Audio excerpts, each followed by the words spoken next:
Bonjour à tous, nous continuons cette série de vidéos sur les livres récents, documents récents des témoins de Jéhovah, toujours avec ce bouquin. Nous sommes au numéro 59. Jésus révèle ici que Pierre doit recevoir des privilèges spéciaux.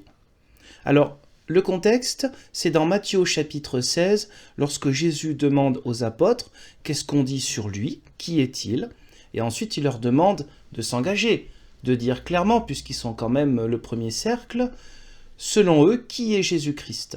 Qui est Jésus? Est-il justement le Christ, le Messie? Qui est-il? Un peu pour voir ce qu'ils vont répondre, pour entendre peut-être leur confession de foi. Et c'est Simon-Pierre qui lui répond « Tu es le Christ, le Fils du Dieu vivant ».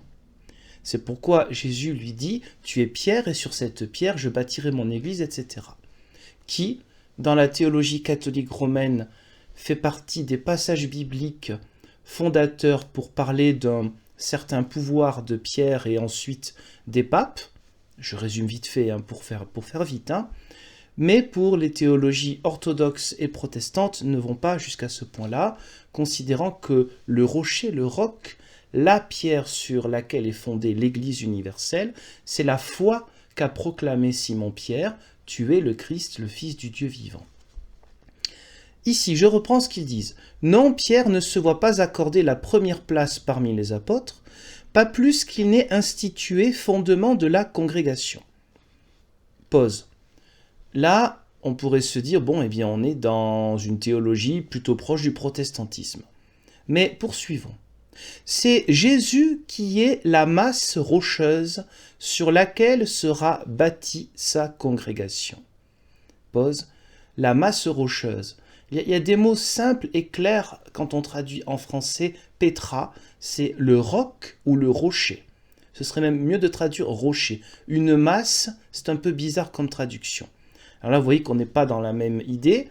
C'est la foi en Jésus-Christ qui est le fondement de l'Église. Ce n'est pas Jésus lui-même, mais bon. Pas la peine de tergiverser, vous allez voir la suite qui est encore mieux. Mais Pierre se verra donner 3 clés avec lesquels il ouvrira en quelque sorte à certaines catégories de personnes la perspective d'entrer dans le royaume des cieux.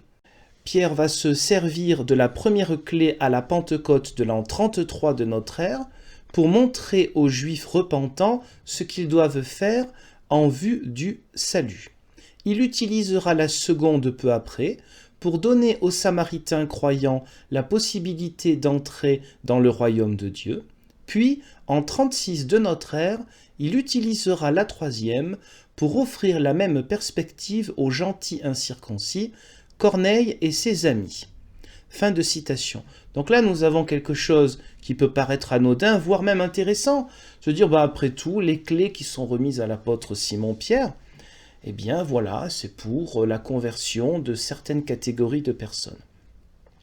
Alors si cela peut paraître original, en réalité c'est orienté. C'est orienté pourquoi? Parce qu'il y a des dates très précises. On parle de l'an 33, la Pentecôte, alors que selon la datation, il semblerait que ce soit plutôt l'an 30, donc déjà ça fausse tout. Bon, c'est pas une datation de 2021 de dire que le Christ est mort et ressuscité pour la foi des chrétiens en l'an 30.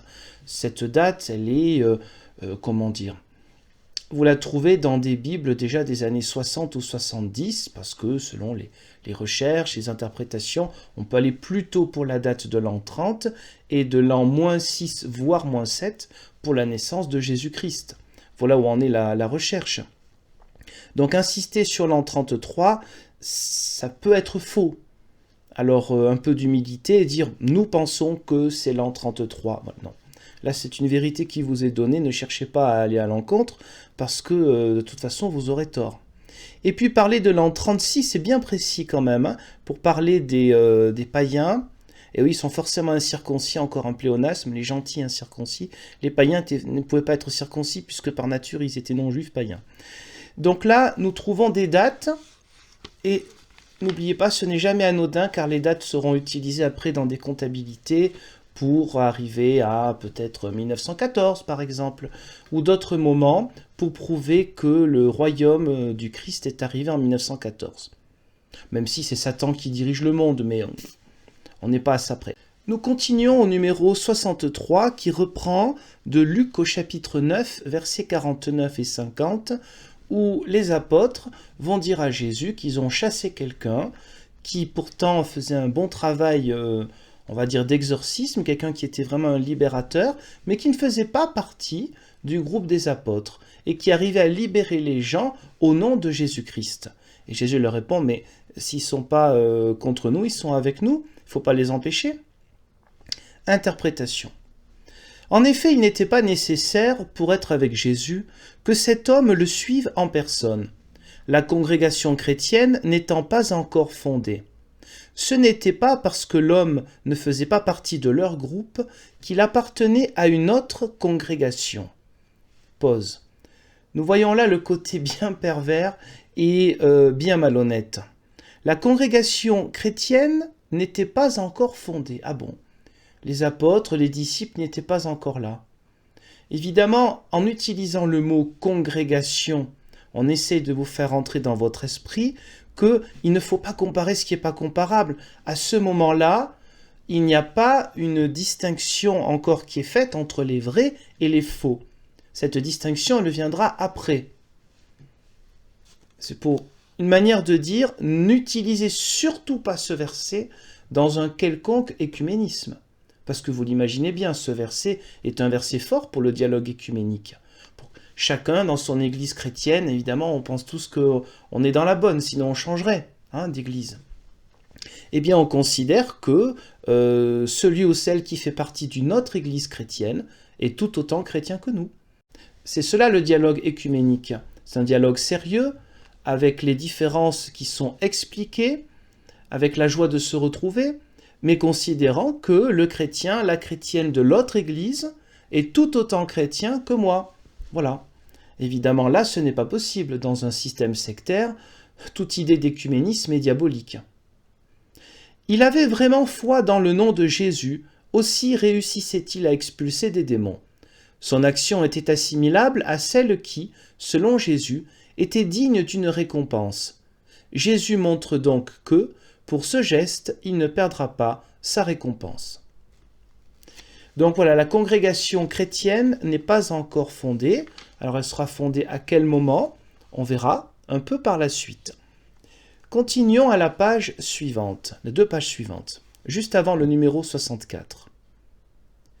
En dernier recours, seulement, dit Jésus, porte l'affaire devant la congrégation, c'est-à-dire devant les surveillants de la congrégation, qui, étant dignes de confiance, peuvent rendre une décision judiciaire. Donc là, il s'agit d'un autre passage des évangiles où il est question de discipline et de problèmes lorsque des personnes vraiment vont à l'encontre de ce qui est décidé. Et l'absence de guillemets, juste la ligne suivante, pour le même mot congrégation.